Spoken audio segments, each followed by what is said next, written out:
স্বামী বাদ দিয়ে বাকি 14 জনের সাথে কথা বলা যাবে, দেখা করা যাবে। তো 3টা জায়গা খোলা রাখবেন: মুখমণ্ডল, হাতের কবজি, পায়ের পাতা, বাকি শরীর আবার ঢেকে রাখা লাগবে। আর বাকি দুনিয়ায় যা আছে, সে কাবার ইমাম হোক আর সে কি বলে 8 রশির পীর সাহেব হোক, যাদের সামনে যাওয়া লাগবে না কেন, যেতে পারবেন না তা না, তাদের সামনে চলাফেরা করতে করতে যদি চলে যান, তাদের সামনে হঠাৎ করে পড়ে যান, কিন্তু পুরা শরীর ঢাকা লাগবে, খালি চোখ 2টা বাদ দিয়ে। এটা খাস পর্দা। আমি যে 14 জনের নাম বলছি, এই 14 জনের সাথে আপনার মুখমণ্ডল, হাতের কবজি, পায়ের পাতা বাদ দিয়ে আবার পুরা শরীর ঢেকে রাখা লাগবে। কিন্তু বাকি আর দুনিয়ায় যারা আছে এই 14 জনের বাইরে, আপনি তাদের সাথে যদি খাস পর্দা করতে চান, তাহলে তো শুধু চোখ 2টা বাদ দিয়ে কিছু দেখানো যাবে না। মেয়েরা যারা এসেছেন, সম্মানিত মা বোনেরা, আপনাদের জন্য নামাজ, রোজা, হজ, যাকাত, দান, সাদকা, সবচাইতে দামি জিনিস মেয়েদের জন্য পর্দা।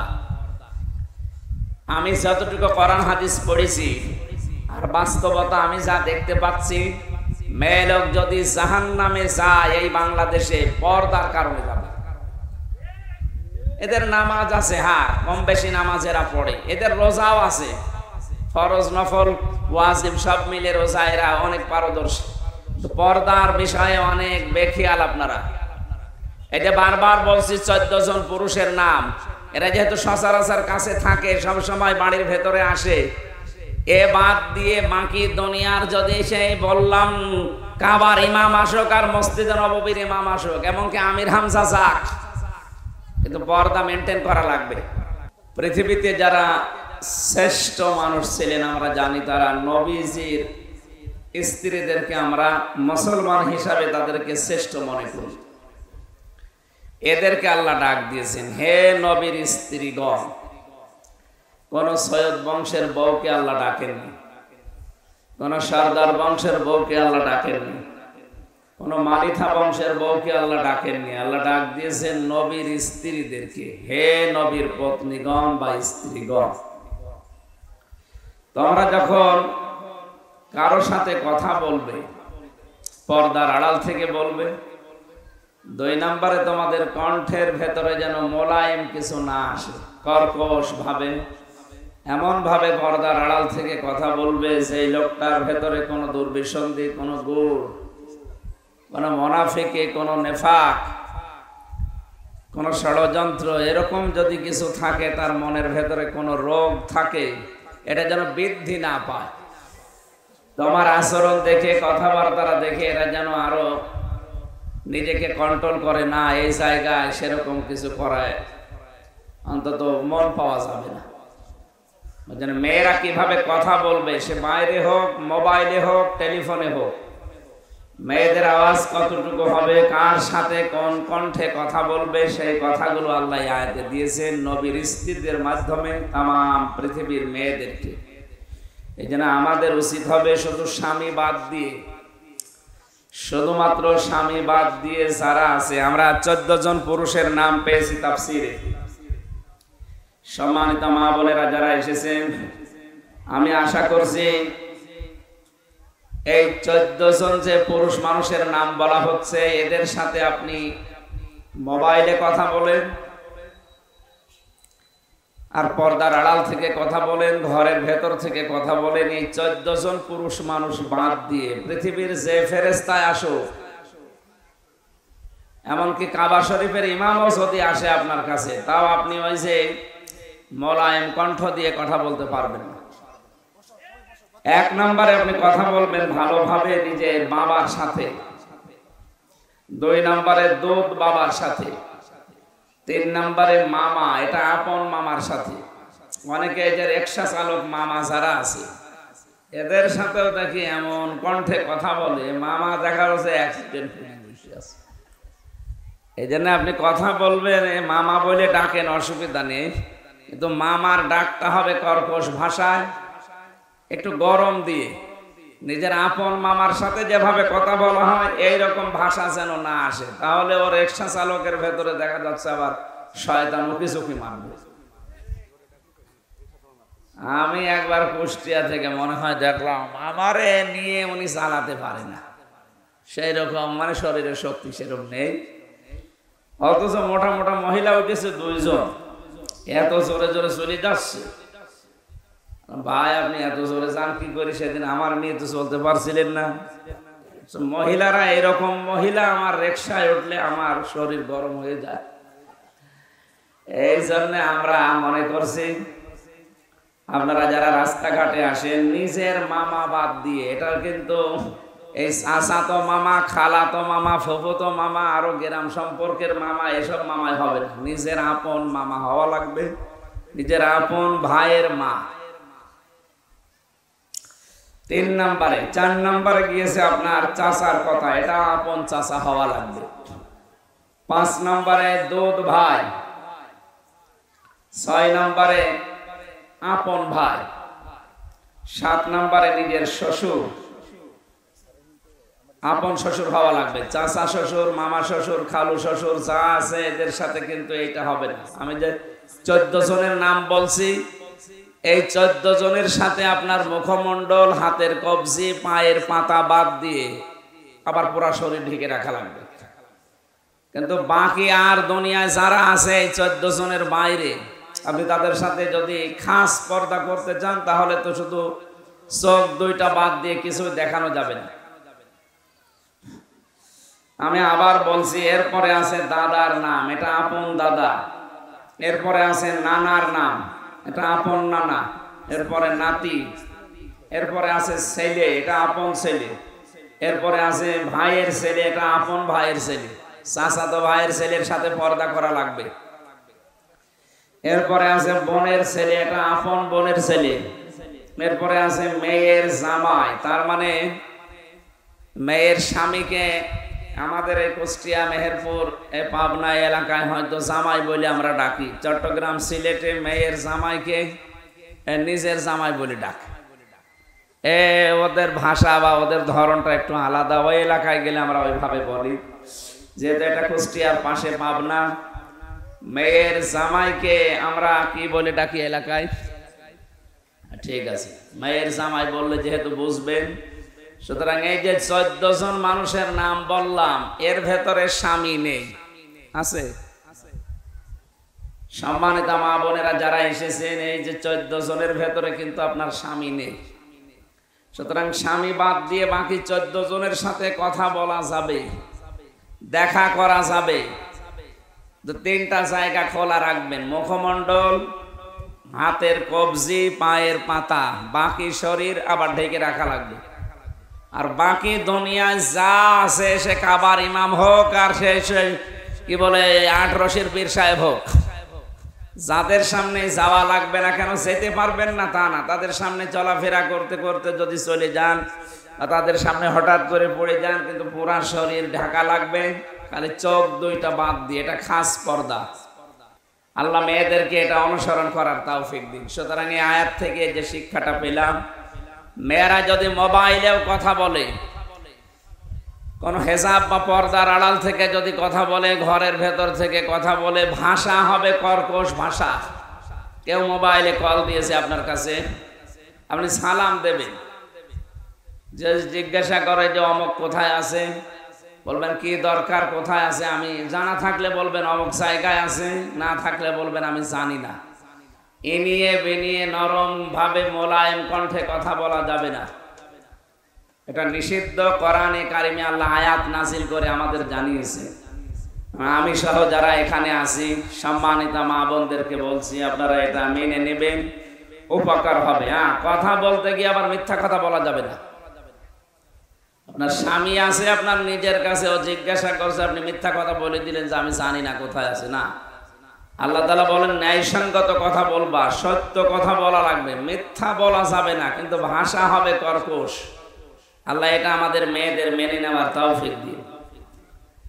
সূরা আহজাবের 33 নম্বর আয়াতে আমি আরম্ভ করেছি, যেখান থেকে তেলাওয়াত করেছিলাম। আল্লাহ পাক বলেন, ওয়াকরনা ফি বুয়ুতিকুন্না ওয়ালা তাবাররাজনা তাবাররুজাল জাহিলিয়াতিল উলা।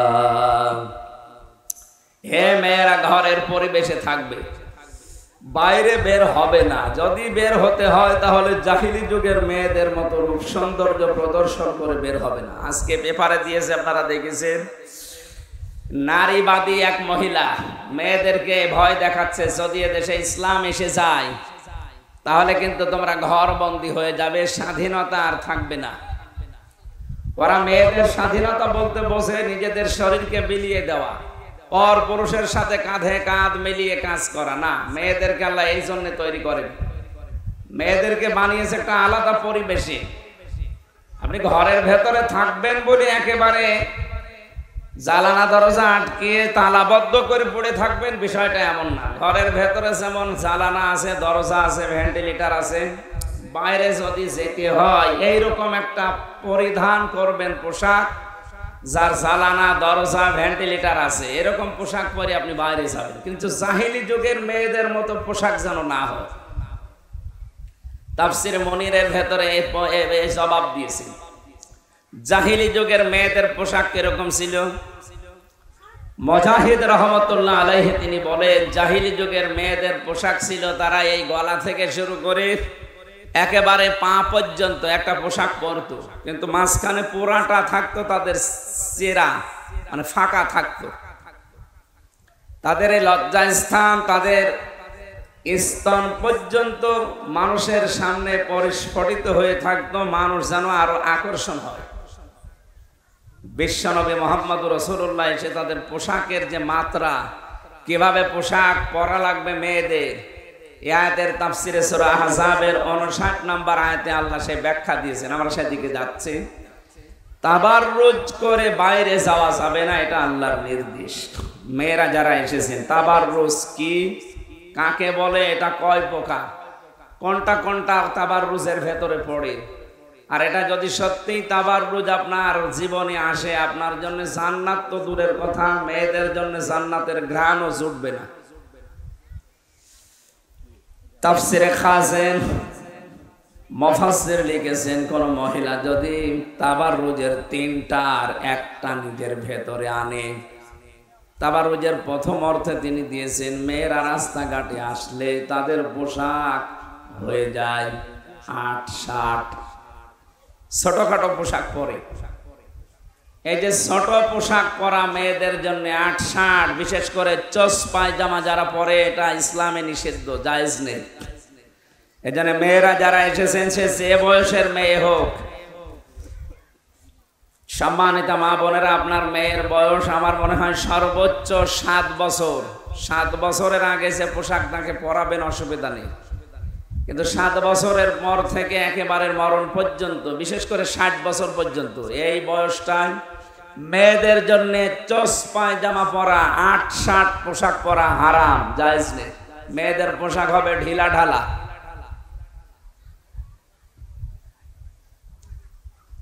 সুতরাং যারা নিজের মেয়েকে, নাতিকে, বৌমাকে এরকম পোশাকে দেখেন, নিষেধ করবেন। আপনার কন্ট্রোলের ভেতরে যদি থাকে, আর যদি আপনার আয়ত্তের বাইরে থাকে, আপনি এর জন্য জবাবদিহি করা লাগবে না। কিন্তু নিষেধ, সৎ কাজে আদেশ, অন্যায় কাজে নিষেধ করা, এটা আমাদের ইমানদারের গুণ। আমরা এটা অর্জন করব এবং বাস্তবে প্রতিফলন করব ইনশাআল্লাহ। নিজেরা তো এরকম পোশাক আশাক পরবেই না, যারা আয়ত্তে আছে তারাও যেন না পরে। মেয়েদের পোশাক হবে যত রকমের ঢিলা ঢিলা ঢালা এরকম। আমি ফাতেমা রাদিয়াল্লাহু তাআলা আনহার পোশাক মদিনার মিউজিয়ামে দেখে এসেছিলাম। ওনার পোশাক যেটা এখনো পর্যন্ত টাঙানো আছে মিউজিয়ামে, সে পোশাকটা দেখেছি চামড়া দিয়ে বানানো, একেবারে হাত পর্যন্ত হাতা দেওয়া, হাতের কবজি পর্যন্ত, পা পর্যন্ত লম্বা। উনি কিরকম লম্বা ছিলেন পোশাকটা দেখে বোঝা যাচ্ছে, একেবারে পা পর্যন্ত লম্বা হবে। মেয়েরা মাথার চুল খোলা রাখতে পারবে শুধুমাত্র নিজের স্বামীর জন্য, স্বামী বাদ দিয়ে। এই যে 14 জন পুরুষের নাম বললাম, হয়তো মোবাইলে তুলে নিয়েছেন অথবা লিখে নিয়েছেন, বাড়িতে যে মিলাবেন। এই 14 জনের সামনেও চুল খুলে রাখা জায়েজ নেই। তাদের পোশাক হবে সালোয়ার কামিজের মতো, নিচে যদি পায়জামা পরে, উপরে সালোয়ার কামিজ থাকবে, হাত পর্যন্ত হাতা থাকবে। মুখমণ্ডলটা যদি খোলা রাখতে চান, খাস পর্দা যারা করে তাদের জন্য জায়েজ নেই। রুখসত যারা করে ছাড় দেওয়া আছে যাদের জন্য, তারা যদি মুখমণ্ডল খুলে রাখতে চান এটা ছাড় দেওয়া আছে তাদের জন্য, আপনি পারেন। কিন্তু অবস্থা বুঝে এমন এমন জায়গায় হয়তো যাওয়া লাগে বা এমন জায়গায় কাজ করা লাগে যেখানে মুখ ঢেকে রাখলে আপনার আর চাকরি থাকে না বা সে অনুষ্ঠানে যাওয়া যায় না, তাহলে আপনি এমন জায়গায় মুখ খোলা রাখতে পারবেন। এটা রুখসত দেওয়া আছে, ছাড় দেওয়া আছে। ইমাম আবু হানিফা রহমতুল্লাহ আলাইহির মত অনুযায়ী মেয়েদের সতর বা পর্দা হচ্ছে মুখমণ্ডল, হাতের কবজি, পায়ের পাতা বাদ দিয়ে পুরা শরীর ঢেকে রাখা লাগবে। আর পুরুষের সতর হচ্ছে নিজের নাভি থেকে হাঁটু পর্যন্ত, এটা ঢেকে রাখা লাগবে। বাকি শরীরের সব জায়গায় যদি পোশাক আশাক না থাকে পুরুষের গোনা হবে না, কিন্তু মেয়ে লোকের সতর যদি উন্মুক্ত হয়ে যায় তাহলে কবিরা গোনা হবে। মা বোনেরা, আমি কাটা কাটা কথা বলছি যেন আপনি সহজে বুঝতে পারেন। আশা করছি তাবাররুজের যে প্রথম অর্থ বললাম এই পোশাক আশাকের ক্ষেত্রে সতর্ক থাকবে। দ্বিতীয় নম্বরে, পোশাক আপনার দামি হওয়া লাগবে না, বিষয়টা এমন না। দামি হওয়া লাগবে বিষয় এমন না, কম দামি হোক কিন্তু আপনার মাথা মণ্ডল থেকে শুরু করে পায়ের পাতা পর্যন্ত আপনি ঢেকে রাখবেন। তাফসিরে ইবনে কাসিরে আছে মেয়েরা যদি খাস পর্দা করতে চায় তাহলে শুধু একটা চোখ খোলা রেখে বাকি সব জায়গা ঢেকে রাখা লাগবে। এটা সর্বোত্তম পর্দা, এটা একেবারে সর্বোত্তম খাস পর্দা। ছাড় দেওয়ার জন্য কিছু কিছু বললাম যে বিশেষ এমন জায়গা আছে যেখানে গেলে, এই যে পৌরসভায় যারা মেয়েরা চাকরি করে, ইউনিয়নে চাকরি করে, এমন এমন জায়গা আছে যে অফিসে গেলে আপনার মুখ খোলা বাধ্যতামূলক, খোলাই লাগবে। বিদেশে যাওয়ার জন্য, হজে যাওয়ার জন্য এখন সিস্টেম ছবি তুলতে হয়, এর জন্য যদি আপনার মুখমণ্ডল খোলা লাগে কান পর্যন্ত ওরা দেখতে চায়, এরকম কিছু জায়গায় ছাড় দেওয়া আছে, আপনি এগুলো ছাড় দেবেন। বাকি নিজের ইচ্ছা করে যেন আমার শরীর প্রদর্শন করছে এরকম কিছু আপনার ভেতরে না আসে। দ্বিতীয় নম্বরে, মেয়েদের স্বামীর কাছে আমার মনে হয় এই আবদার করা এখন থেকে দরকার যে আমার এই দুনিয়ায় শেষ না, আমার সামনে আরেকটা জগৎ আছে, বিশাল জগৎ পড়ে আছে। সুতরাং আপনার সাথে আমি যতদিন সংসারে আছি আপনি আমাকে জান্নাতে যাওয়ার জন্য যে ব্যবস্থাগুলো এইগুলো করে দিন। তার ভেতরে অন্যতম আমার পর্দা, আমার পোশাক আশাক। এই দামি দামি ৩,০০০, ৫,০০০, ১০,০০০ টাকা দিয়ে শাড়ি না কিনে এই ৪৫০, ৫০০, ১,০০০ টাকার ভেতরে সালোয়ার কামিজ বানাবেন, মাথায় একটা ওড়না থাকবে, বুকে ওড়না থাকবে, আর বাকি যে পোশাকের নাম বললাম পা পর্যন্ত, এরপরে পায়জামা বা ছায়া লাগবে। এই অবস্থায় সাংসারিক কাজ করতে গেলে যদি হঠাৎ করে কারো সামনে পড়েও যান, আপনার অন্তত পর্দার মতো এরকম ফরজ বিধান লঙ্ঘন হবে না বা হচ্ছে না। আল্লাহ আপনাকে আশা করছে আরো ভালোভাবে সামনে এগিয়ে যাওয়ার তৌফিক দেবেন। সম্মানিত মা বোনেরা, দ্বিতীয় নম্বর তাবাররুজের অর্থ হচ্ছে মেয়েরা যখন রাস্তাঘাটে বের হয়, বাইরে আসে, অনুষ্ঠানে যায়, তখন তাদের সাজগোজ বেড়ে যায়। এটা তাবাররুজের জাহিলি মেয়েদের গুণ। প্রাক জাহিলি যুগে সমস্ত মেয়েরা নিজেদের সৌন্দর্য প্রদর্শন করার জন্য সাজগোজ বাড়িয়ে দিত। আজ যারা বিউটি পার্লারে সাজে, বিভিন্ন জায়গায় নিজের ঘরের ভেতরেও বিউটি পার্লার বানিয়ে নিয়েছেন। সাজগোজ করা মেয়েদের একটা অভ্যাস, এটা জায়েজ আছে এবং একটা সওয়াবের কাজ। এটা শুধুমাত্র তার নিজের স্বামীর জন্য। কোন মহিলা যদি তার বাবাকে দেখানোর জন্য সাজে, জায়েজ নেই।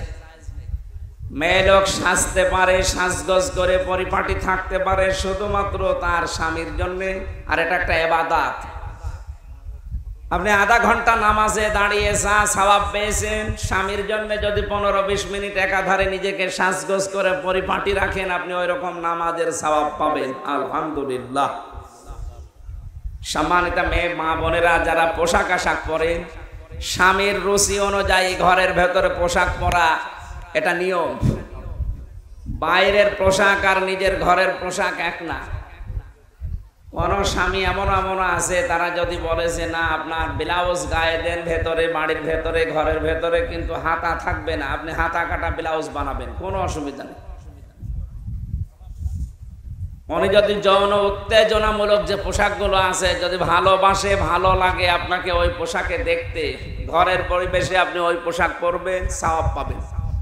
তাই বলে ওইটা পরে আবার বাজারে যাওয়া যাবে না। তাবাররুজের তৃতীয় অর্থ আছে, মেয়েরা রাস্তাঘাটে আসলে তাদের মাজা হেলাদোলা করে চলে, এটা নিষিদ্ধ। এমন ভাবে হাঁটবেন, এখন প্রশ্ন আসতে পারে আমার মাজা আল্লাহ এমন ভাবে বানিয়েছে আমি হাঁটলেই দুলতে থাকি, এই জন্যে তো পোশাক ঢিলা ঢালা হওয়া দরকার, যেন আপনি চলাফেরা করলে মানুষ অন্তত ধারণা না করে, উল্টা পাল্টা ধারণা আপনার প্রতি না আসে। জাহিরি যুগের মেয়েদের মতো তাবাররুজ করে বের হওয়া যাবে না, কোরআনের এই নির্দেশ। তাদের পোশাক আশাক কেমন ছিল আমরা বর্ণনা করেছি। এবার আসেন মেয়েদেরকে আল্লাহ নবীর মাধ্যমে জানিয়েছেন। সূরা আহজাবের 59 নম্বর আয়াতে আল্লাহ পাক বলেন, ইয়া আইয়ুহান নাবিয়্যু কুল লিআজওয়াজিকা ওয়া বানাতিকা ওয়া নিসাইল মুমিনিনা ইয়াদুনিনা আলাইহিন্না মিন জালাবিবিহিন্না ইলা আখিরি আয়াত। আল্লাহ পাক বলেন, হে নবী, আপনার স্ত্রীদেরকে আপনি বলেন, আপনার কন্যাদেরকে আপনি বলেন, এবং মুমিন পুরুষ যারা দুনিয়ায় আছে তাদের যারা স্ত্রী কন্যা মেয়ে, স্ত্রী কন্যা মা ফুফু যারা আছে মুমিন পুরুষদের, তার মানে মুমিনা নারী যারা, তাদেরকে আপনি ঘোষণা দিয়ে দেন, ওহিরের ঘোষণা, তারা যেন নিজের জেলবাব যেটা, চাদর যেটা, এটা যেন নিজের সামনে টেনে দেয়। প্রশ্ন আসতে পারে, চাদর টেনে দেওয়ার সামনে, সামনে মানে কি? আমার মুখমণ্ডল সামনে আছে, আমার বক্ষ মোবারক সামনে আছে, আমার আরো অনেক অঙ্গ প্রত্যঙ্গ আমার সামনে আছে, কোন জায়গায় আমি চাদর টেনে দেব? মুফাসসির ইকরাম দিয়েছেন যে গলা থেকে শুরু করে একেবারে পা পর্যন্ত তো পোশাক থাকবে। যে পোশাক সচরাচর পরা হয় এই পোশাকের উপরে আপনি আলাদা একটা পর্দা হিসাবে একটা পোশাক পরবেন। এটার নাম আমরা এই যে এই দেশে বোরকা বলে চালিয়ে দেয়, বোরকা বলেন, হিজাব বলেন, যাই বলেন। জেলবাবটা আলাদা। জেলবাব হচ্ছে আপনার এই মাথা থেকে চুলের এই জায়গা থেকে শুরু করে একেবারে থুতনির নিচ পর্যন্ত একটা চাদর টেনে দেওয়া, যেন একটা শুধু চোখ দেখা যায়, বাকি সব জায়গা যেন ঢাকা থাকে। এটা যদিও ওই রকম পরিবেশ যদি আসে, ওই রকম খারাপ জায়গা, তাহলে এরকম করা যায়, যেন কোনো দুষ্ট মানুষ যদি আপনাকে দেখে যেন মনে করে না, যালিকা আদনা আইয়ুরফনা ফালা ইউযাইন ওয়া কানা আল্লাহু গফুরুর রহিমা। আল্লাহ বলেন, এরকম পোশাক পরলে তোমাদেরকে চেনা সহজ হবে, তোমাদেরকে উত্ত্যক্ত করা হবে না, জ্বালাতন করা হবে না। মেয়েরা যারা এসেছেন, সম্মানিতা মা বোনেরা, আপনাদের জন্য নামাজ, রোজা, হজ, যাকাত, দান, সাদকা, সবচাইতে দামি জিনিস মেয়েদের জন্য পর্দা। আমি যতটুকু কোরআন হাদিস পড়েছি আর বাস্তবতা আমি যা দেখতে পাচ্ছি, মেয়ে লোক যদি জাহান্নামে যায় এই বাংলাদেশে পর্দার কারণে যাবে। এদের নামাজ আছে, হ্যাঁ কম বেশি নামাজেরা পড়ে, এদের রোজাও আছে, ফরজ নফল ওয়াজিব সব মিলে রোজা এরা অনেক পারদর্শী। পর্দার বিষয়ে অনেক বেখেয়াল আপনারা। এটা বারবার বলছি, 14 জন পুরুষের নাম। এরা যেহেতু সচরাচর কাছে থাকে, সব সময় বাড়ির ভেতরে আসে, এ বাদ দিয়ে বাকি দুনিয়ার যদি সেই বললাম কাবার ইমাম আসুক আর মসজিদে নববীর ইমাম আসুক, এমনকি আমির হামজা যাক, কিন্তু পর্দা মেনটেন করা লাগবে। মোবাইলে বলেন, মোবাইলের বাইরে বলেন, এটা খুব গুরুত্বপূর্ণ। মেয়েরা এই জন্য শাড়ি পরেন যারা, আস্তে আস্তে শাড়িটা বাদ দেওয়া দরকার। শাড়ি পরে আপনার নামাজ কমপ্লিট আমার মনে হয় না, কারণ শাড়ি পরে নামাজ পড়তে গেলে যদি সেজদা বা রুকুতে গিয়ে আপনার আঁচল পড়ে যায় মাথা থেকে, চুল যদি বের হয়ে যায়, আপনার নামাজ ভেঙে যাবে। মা বোন যারা এসেছেন আস্তে আস্তে এই ট্র্যাডিশন বাদ দিয়ে দিন, শাড়ি দরকার নেই। আরো ছাতা ওই 1500, 2000, 5000, 10,000 টাকা দিয়ে না কিনে ওই টাকা দিয়ে আমার 5 বছরের পোশাক হয়ে যাবে। অন্তত আমরা যারা স্বামী আছি আমরাও বেঁচে যাব। আলহামদুলিল্লাহ। অনেক স্বামী বলছে জি, তার মানে আমরা ঝামেলায় আছি। হয়তো বলতে পারি না, তাই আমার ম্যাডাম শাড়ি সেরকম পরে না, দু একটা আছে ওই তোলা আছে বিয়ের পর থেকে, আমার মনে হয় কিয়ামত পর্যন্ত তোলায় থাকবে। আর ওই সালোয়ার কামিজ এইগুলোই বানানো হয় বেশি, যেন হঠাৎ করে কারো সামনে পড়ে গেলে পর্দার মতো বিধান লঙ্ঘন হয়ে না যায়, কারণ এটা নামাজের মতো রোজার মতো ফরজ। ফাতেমাতুজ জোহরা রাদিয়াল্লাহু তাআলা আনহাকে নবীজি জানিয়েছেন তুমি মেয়েদের সর্দার হবে, জান্নাতে মেয়েদের সর্দারিনী হবে, গাইডলাইন দেবে জান্নাতে মেয়েদের। কেন? এই দুনিয়াতে সবচাইতে বেশি তিনি গুরুত্ব দিতেন দুইটা জিনিসের, এক নম্বরে পর্দা, দুই নম্বরে স্বামীর সেবা বা স্বামীর হুকুম মানা, আনুগত্য করা। হযরতে ফাতেমা রাদিয়াল্লাহু তাআলা আনহা তার স্বামী হযরতে আলীকে ডাক দিয়ে বলেছিলেন, স্বামী অনেকদিন পর্যন্ত আপনার সাথে আমার ঘর সংসার হয়েছে, ঘর কন্যা করেছি আপনার সাথে, আজকে আমার কেমন জানি মনে হচ্ছে যে আমার বাবা আমাকে ডাকতেছে। বিশ্ব নবী ইন্তেকালের আগে ফাতেমার কানে কানে বলেছিলেন, মা ফাতেমা কান্না বন্ধ করো, তোমাকে একটা সুসংবাদ দিয়ে গেলাম, আমি দুনিয়া থেকে বিদায় নেওয়ার পর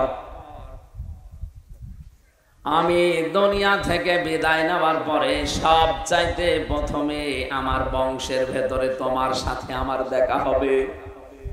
হযরতে ফাতেমা চিন্তা করেছিলেন, আমার বাবা যেহেতু বংশের ভেতরে আমার সাথে সবার আগে দেখা হবে এটা জানিয়েছেন, তার মানে আমার বংশের ভেতরে আমার বাবার সাথে সাক্ষাৎ হওয়ার জন্য আমি প্রথম, তার মানে আমার ইন্তেকাল আগে হবে।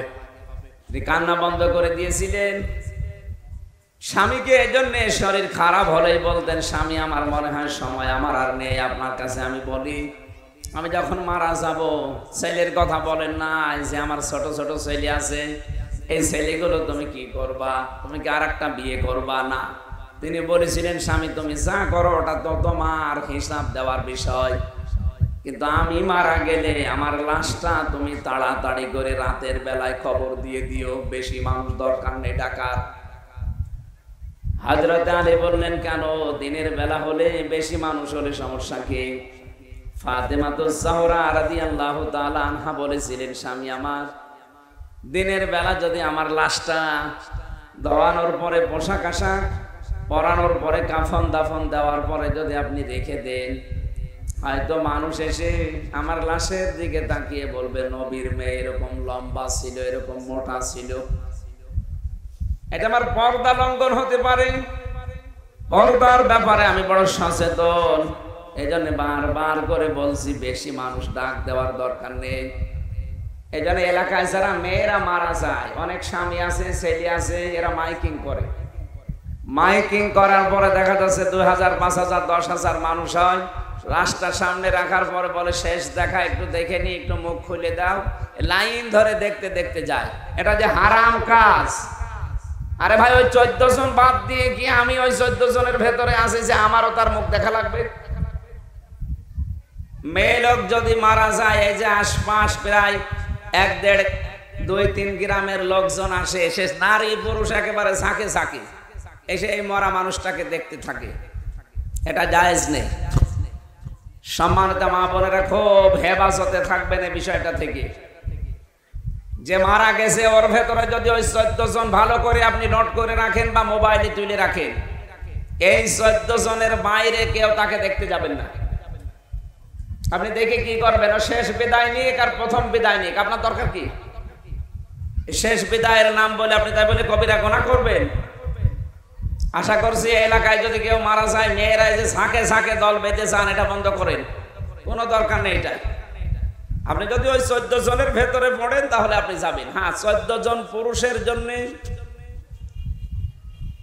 একটা পুরুষের জন্য আবার 14 জন মহিলাকে দেখা জায়েজ আছে, তার বাইরে কোনো মহিলার জন্য তার দেখা সাক্ষাৎ জায়েজ নেই। যদি হয় তাহলে কর্কশ ভাষায়, কণ্ঠ যেন মোলায়েম না হয়, এমন ভাষায় কথা বলা লাগবে যে ভাষা শুনলে ওর ভেতরে যদি শয়তান উকি ঝুঁকি মারে, ও যেন কন্ট্রোল হয়ে যায়।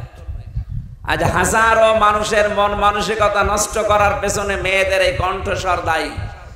এই যে কিছুদিন আগে আপনারা জানেন সালমান এফ রহমান, এ দরবেশ, এত বড় আল্লাহর ওলি, অথচ ওর জীবনী বের হচ্ছে, ও একজন ব্যবসায়ীর বউকে এই টক শো করতে গিয়ে তার সাথে মোলায়েম কণ্ঠে কথা বলার কারণে এত বড় একটা দরবেশের মতো মানুষও তার অন্যের স্ত্রী জোর করে বাপ দিয়ে হোক, জোর করে নিয়ে এসে হোক, বিয়ে করে সংসার চালাচ্ছে। নাউজুবিল্লাহি মিন যালিক। সেই লোকটা তো আর নিজের ইচ্ছা করে তালাক দেয়নি, যদি দিয়ে থাকে তাকে আপনি জোর করে দিয়েছেন।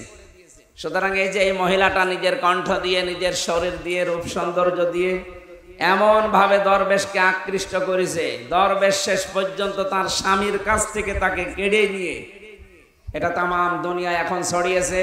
আর মানুষের ভেতরে দরবেশের প্রতি একটা খারাপ ধারণা আসতেছে। একটা দরবেশ এত বড়, এত বয়স্ক মানুষ যদি এই কাজ করে, আপনি কার সাথে, কোন বয়সী মানুষের সাথে কি মোলায়েম কণ্ঠে কথা বলছেন? শয়তান তো বসে নেই, শেষে কিন্তু জেনার দিকে নিয়ে চলে যাবে।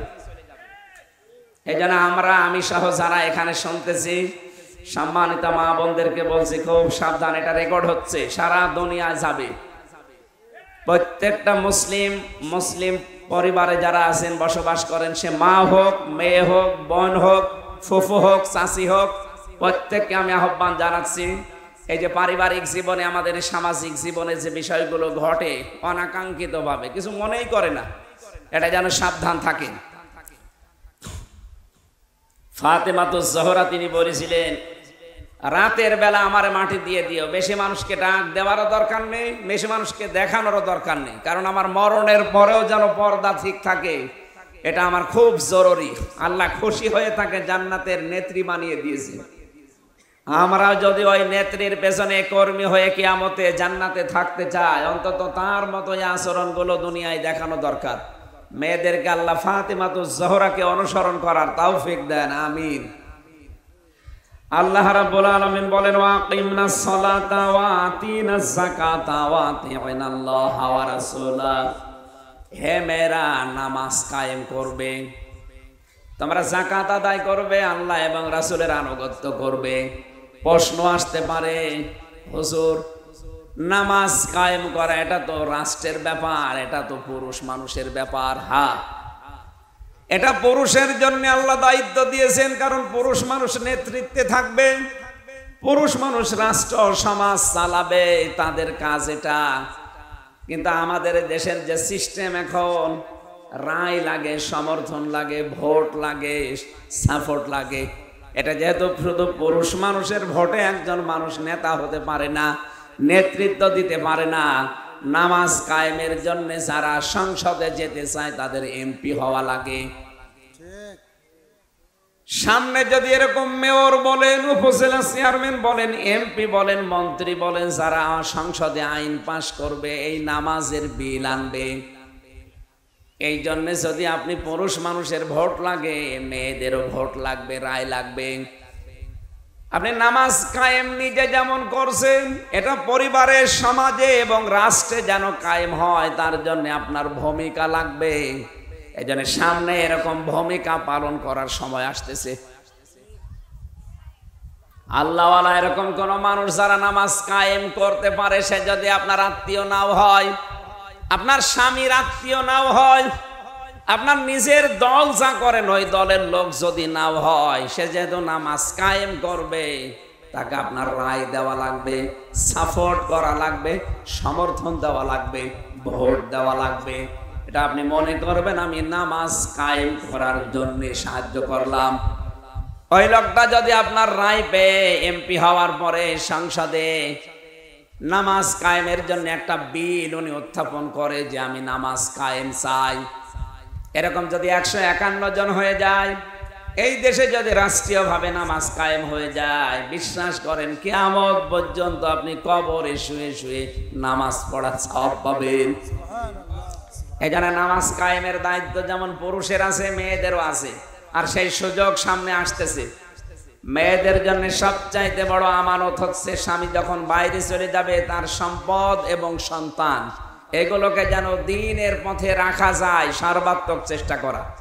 সম্মানিত মা বোনেরা, জান্নাতের যে 8টা দরজা মেয়েদের জন্য আল্লাহর নবী জানিয়েছেন খোলা থাকবে। খুব বড় বড় কাজের জন্য বলেননি, একেবারে সিম্পল যেগুলো আমরা সচরাচর করি, 5 ওয়াক্ত নামাজ আদায় করা নির্ধারিত সময়ে। এখানে বহু পুত্র বধূ বসে আছেন, বহু বোন বসে আছেন, বহু বউ বসে আছে অনেকের। তারা এই যে গোসল ফরজ হয়ে যাওয়ার পরে লজ্জার কারণে ফরজ গোসল করতে চান না। ফজরের নামাজ বাদ দিয়ে সকাল 9টা 10টা 11টা 12টা একবারে গোসল করে জোহর আর ফজরের নামাজ একসাথে পড়ে না, আপনার গুনাহ হবে। ইচ্ছা করে যদি এরকম লজ্জা করে কেউ এই কাজ করে তার কবিরা গুনাহ হবে। কিসের লজ্জা?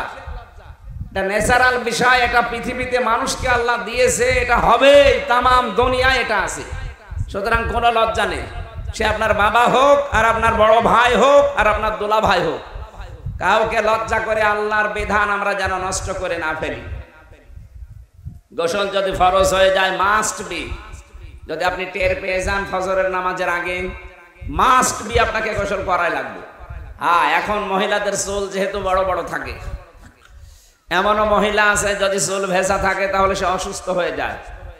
সম্মানিত মা বোনেরা, এরকম যদি পরিবেশ সামনে আসে যে আপনি পানি ব্যবহার করলে বা মাথায় দিলে চুল ভেজা থাকলে আপনি আরো অসুস্থ হয়ে যাবেন, আরো অসুস্থ হয়ে যাবেন, তাহলে আপনার গোসল করার দরকার নেই, আপনি তায়াম্মুম করে নেবেন। পবিত্র মাটির দ্বারা বা মাটি জাতীয় কোনো বিষয় দ্বারা তায়াম্মুম করার নিয়ম হচ্ছে একবার নিয়ত করবেন যে আল্লাহ আমি তায়াম্মুমের দ্বারা পবিত্রতা অর্জন করতে চাচ্ছি। দ্বিতীয় নম্বর, মাটির উপরে হাত এভাবে থাবা দিয়ে মারবেন, এরপর এভাবে ঝাড়া দিয়ে ফেলে দেবেন মাটিগুলো। যদি কিছু ধুলাবালি লেগে থাকে মুখমণ্ডলে এভাবে পুরা মুখমণ্ডল মাসেহ করবেন, হাতের তালু থেকে শুরু করে এই কোনই পর্যন্ত এভাবে একবার ঘোরাবেন। যদি 3 বার করেন সুন্নাত আদায় হবে, একবার করলে ফরজ আদায় হয়ে যাবে।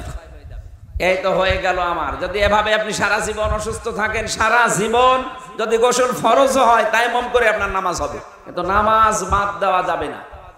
লজ্জার খাতিরে এটা যারা করেন আজকে থেকে বাদ দিয়ে দেবেন, কোনো লজ্জা নেই। 5 ওয়াক্ত নামাজ যেখানেই থাকেন, যে অবস্থায় থাকেন, গাড়িতে আছেন, যদি সেজদা দেওয়ার জায়গা না থাকে ইশারায় পড়বেন যে আমি এখন রুকু করছি, এখন সেজদা করছি। মেয়েদের সন্তান যখন আসে প্রথমে পানি দেখা যায় জরায়ুতে। নবীজি বলেন এই অবস্থায় যদি সন্তানের মাথা দেখা যাচ্ছে ওরে তোলার ভেতরে বিছিয়ে বলো যে নামাজ পড়। ফরজ নামাজের এত গুরুত্ব, অথচ হাঁসের খাবার দিতে দিতে উনি মাগরিবের নামাজ বাদ দিয়ে দিয়েছে। আশা করছি নামাজের এই গুরুত্বটা দেবে, আল্লাহ আপনার গুরুত্ব দেবে। মুসা নবী আলাইহিস সালামের জামানায় একটা কাহিনী পড়েছিলাম তাফসিরে। আল্লাহ পাক মুসা নবীকে বললেন একটা কর্মকার এই যে কামার লোহা পেটিয়ে সোজা করে, দা খন্তে কোড়াল এগুলো বানায়, ওরে তুমি জান্নাতের সুসংবাদ দিয়ে দাও। হযরতে মুসা বললেন আল্লাহ তুমি আর লোক পাওনি, কি করে সে এমন? আল্লাহ বলেন যাও দেখে আসো কি করে। বাজারে চলে গেলেন, দেখলেন বাজারের এক কোনায় এক কর্নারে বসে বসে কামার লোহা দিয়ে পিটিয়ে পিটিয়ে ছুরি বানাচ্ছে। এই যে মগুরটা যখন উপরে তোলে আবার লোহার উপরে পিটায়। হঠাৎ করে নামাজের সময় হয়ে গেছে।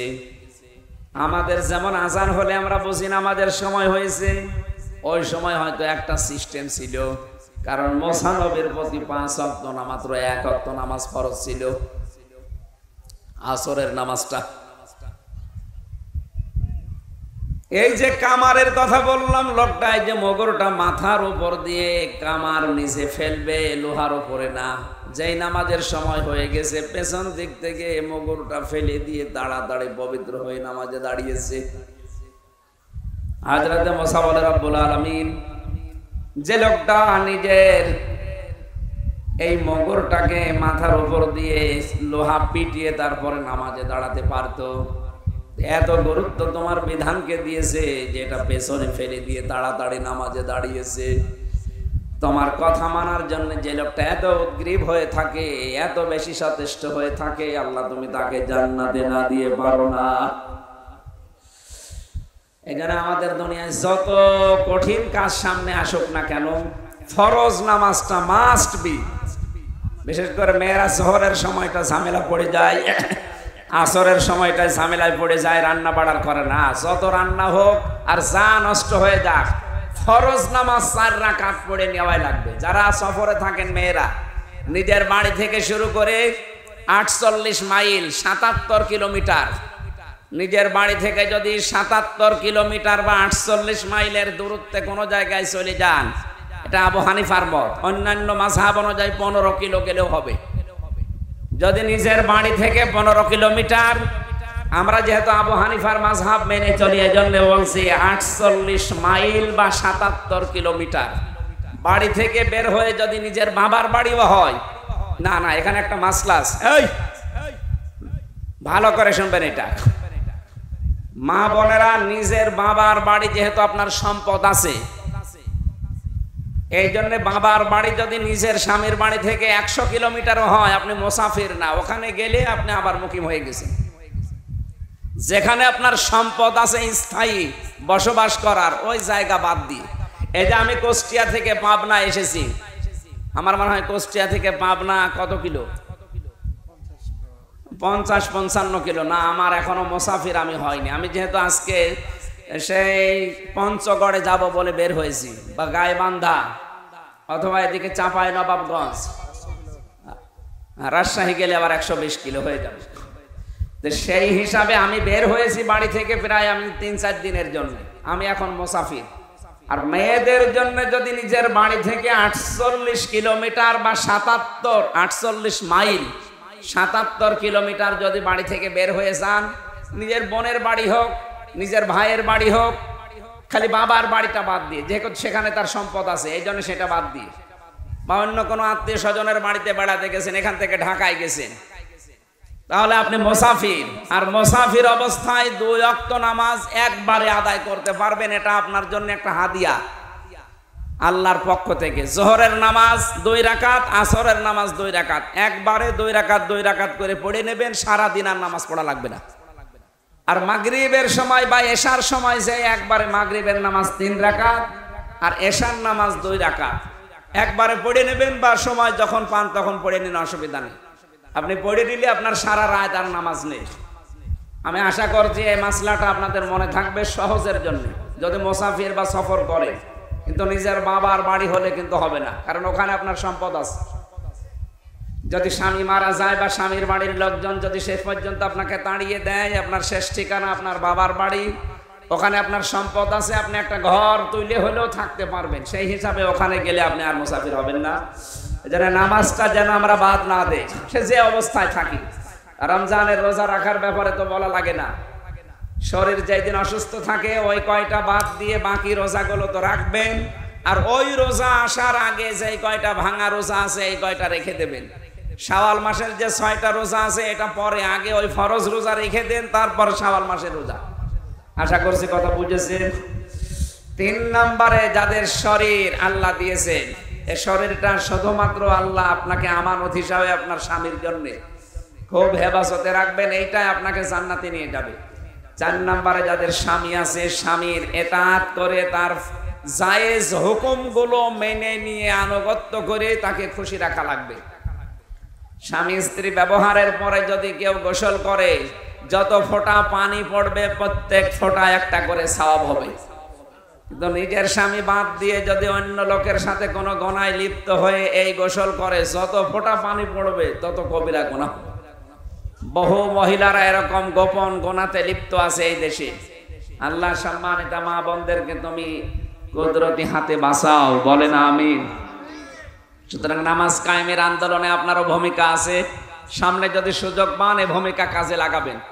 এখানে আর স্বামীর হুকুম, ভাইয়ের হুকুম, বাবার হুকুম মানা যাবে না, কারণ এই হুকুমটা এখন আল্লাহ। এরকম কোন পরিস্থিতি সামনে আসলে অবশ্যই আপনাকে মানা লাগবে। 2 নম্বরে, যাকাত দেওয়া লাগবে। বহু মহিলার 7.5 ভরির উপরে স্বর্ণ আছে, এরা যাকাত দিতে চায় না। সম্মানিত মা বোনেরা, যাদের শাড়ি 3টার উপরে আছে, নিজে একটা 2টা শাড়ি তো পরা লাগে, আর একটা আপনি কোনো অনুষ্ঠানে যাওয়ার জন্য রেখে দিয়েছেন, এর বাইরে যদি কোনো শাড়ি 8টা 10টা 15 20টা থাকে, ওইটাকে আপনার যাকাত আদায় করা লাগবে। অথচ একজনের শাড়ি মনে হয় 100-200টা শাড়ি রেখে দিয়েছে আলমারিতে, ও জীবনে কোন দিন পরবেও, এরপরও অনুষ্ঠান আসলে স্বামীকে বলে আমার নতুন পোশাক লাগবে। আপনি মানুষ, ওই দিন এক স্বামী চিল্লাচ্ছে, ওইটার জাকাত আপনি গরিব মানুষ আছে আপনার আত্মীয় স্বজনের ভেতরে, 3টার পরে যেগুলো থাকবে আপনার যেটা পছন্দ হয় এরকম পছন্দনীয় জিনিস আপনি ওইটাকে দিয়ে দেবেন। কারণ লাং তানালুল বিররা হাত্তা তুনফিকু মিম্মা তুহিব্বুন, যতক্ষণ তোমরা নিজের পছন্দ করা জিনিসকে মানুষকে না দেবে ততক্ষণ সওয়াব পাবে না। সুতরাং আপনি সিঁড়ি একেবারে নষ্ট হয়ে গেছে ওইটা দিয়ে দিলেন, সওয়াব তো দূরের কথা আরো গুনাহ হয়ে যাবে। আশা করছি আপনারা পোশাক আশাক অতিরঞ্ছিত করে নিজের স্বামীকে বিপদে ফেলবেন না, যতটুকু প্রয়োজন অতটুকু করেন। এটা রেকর্ড হচ্ছে তো এই জন্য বারবার বলছি, আমার ম্যাডামও যেন শোনে। সম্মানিত মা বোনেরা, সময় চলে যাচ্ছে। জাকাত অনেকেই মনে করে আমি 7.5 ভরির উপরে আর সোনা কিনবো না, 7 ভরি কিনে রেখে দেয়, যে 7.5 ভরি হলে আবার জাকাত দেওয়া লাগবে। আপনার চালাকি আল্লাহ বোঝে। বাংলাদেশ, ভারত, পাকিস্তান এই সমস্ত গরিব দেশ, এই দেশগুলোর জন্য জাকাতের মাসলা আলেম ওলামা যারা আছে ওলামা একরাম দিয়েছেন। এদেশের স্বর্ণের হিসাবটা তারা বাদ দিয়েছেন, তারা দিয়েছেন রূপার হিসাব, 52.5 ভরি রূপা। বাংলাদেশে এখন আমার মনে হয় খুব বেশি হলো 1,05,000 টাকা আসে। 52.5 ভরি রূপার দাম 1,05,000। 1,05,000 টাকার যদি আপনার কাছে থাকে, সে স্বর্ণ হোক, রূপা হোক, ব্যাংকের টাকা হোক, বাক্সের ভেতরে ছোট ব্যাংকে সব মিলে 1,05,000-এর উপরে যদি 1 বছর এই টাকা আপনার কাছে থাকে, তাহলে মাস্ট বি 100 টাকায় 2.5 টাকা জাকাত দেওয়া লাগবে। আশা করছি মাসলা বুঝেছেন। এটা আবার 1 বছর পার হওয়া লাগবে। যদি 11 মাস 29 দিন পার হওয়ার পরে টাকা আপনার হাতে নেই, আপনার জাকাত দেওয়া লাগবে না। পুরা 12 মাস পার হওয়া লাগবে। 1,05,000 টাকার সম্পদ, সে সোনা হোক, রূপা হোক, ব্যাংকের টাকা হোক, আর ওই ধার দিয়ে রেখে দিয়েছেন ওই টাকা পান আর না পান, যতক্ষণ পাবেন না ততক্ষণ না, যখন আপনি হাতে পেয়ে যাবেন তখন আপনি মালিক। মাসলাটা আবার বলছি, জাকাতের নিয়ম হচ্ছে 52.5 ভরি রূপার দাম অনুযায়ী যা সম্পদ হয়, এই সম্পদ আপনার কাছে 1 বছর থাকা লাগবে। কিন্তু এটা আবার ব্যবহারিক জিনিস হলে হবে না। আপনি নাকে, কানে, গলায়, হাতে, পায়ে যে জিনিসগুলো ব্যবহার করেন এগুলো বাদ, এগুলোর জাকাত নেই। কিন্তু যেগুলো রেখে দিয়েছেন ওটা যদি 1 বছর পার হয়ে যায়, ব্যবহার করেন না, শুধু ওই কালে ভদ্রে সেই কোন ভাইয়ের বিয়ে হবে তখন আপনি সেজে যাবেন, না, ওটা ব্যবহারিক জিনিস না, ওটা 1 বছরে হয়তো 1-2 বার হয়। তাহলে আমি বললাম নিজের মুখের, কানের, অনেকে আবার এখন এই যে নাকের ভেতরে 2 নাক ফোড়া, ঠোঁটের ভেতরে দিচ্ছে, আরো বাকি জায়গা কত জায়গায় ব্যবহার করছে। যেখানে ব্যবহার করেন অসুবিধা নেই, ব্যবহারিক জিনিস বাদ। একটা মোটর সাইকেল আছে আপনার, একটা সাইকেল আছে, অথবা ব্যবহারিক একটা কার, গাড়ি আছে, এটা বাদ। ব্যবহারিক জিনিসপত্র বাদ দিয়ে যেগুলো পড়ে আছে শুধুমাত্র, এটা যদি 12 মাস যদি পার হয়ে যায়, 100 টাকায় 2.5 টাকা হিসাব করে করে 1 লক্ষ টাকায় মাত্র 2,500 টাকা আছে, এইটা আপনাকে আল্লাহ রাস্তায় মাস্ট বি দেওয়াই লাগবে। যদি না দেন, কিয়ামতে এই সম্পদগুলো গরম করে করে আল্লাহ পিঠের উপরে, নাকের উপরে, মুখের উপরে, বুকের উপরে ছাকা দেবে জাহান্নামের আগুনে পুড়িয়ে। আল্লাহ আমাদের মেনে চলার তৌফিক দিও। 3 নম্বরে পেয়েছি ওয়াতিবিনাল্লাহ ওয়া রাসূলা, আল্লাহ এবং রাসূলের আনুগত্য করা লাগবে। ইন্নামা ইউরিদুল্লাহু লিইউযহিবা আনকুমুর রিজসা আহলাল বাইত, আল্লাহ বলেন আমি আহলে বাইত যারা আছে দুনিয়ায়, নবীর উত্তরাধিকারী কি নবীর বংশের যারা পরিবারের, এই মানুষগুলোকে আমি পবিত্র করতে চাই। তাদের শরীর, তাদের মন, তাদের পরিবার, তাদের সমাজ। আয়াতাহিরাকুম তাতহীরা, আযকুরনা মা ইতলা ফি বুয়ুতিকুন্না, তোমাদের ঘরের ভেতরে যেখানে আল্লাহর আয়াত এবং রাসূলের হাদিস তেলাওয়াত হয়, এই ঘরগুলো আল্লাহর দৃষ্টিতে উত্তম। সুতরাং আপনাদের উচিত হচ্ছে নিজের স্বামী, নিজের বড় ভাই, নিজের বাবা, নিজের সন্তান, এগুলোকে যেন কোরআনের আয়াত তেলাওয়াত, রাসূলের হাদিস তেলাওয়াতের মাধ্যমে ঘরটা মিনি একটা জান্নাত বানানো যায় চেষ্টা করা। এই জন্য প্রত্যেক মহিলার উচিত তার স্বামীকে দিয়ে, তার বড় ছেলেকে দিয়ে অথবা তার বড় ভাইকে দিয়ে, তার বাবাকে দিয়ে, যারা আপনার পরিবারে আছে এদেরকে দিয়ে প্রতি সপ্তাহে অন্তত 2 দিন থেকে 1 ঘন্টা কোরআনের কোনো আয়াত নিয়ে, হাদিসের কোনো বাণী নিয়ে আলোচনা করা। আল্লাহর রহমত নাজিল হবে ইনশাআল্লাহ। আল্লাহ আমাদের তৌফিক দিন মেনে নেওয়ার।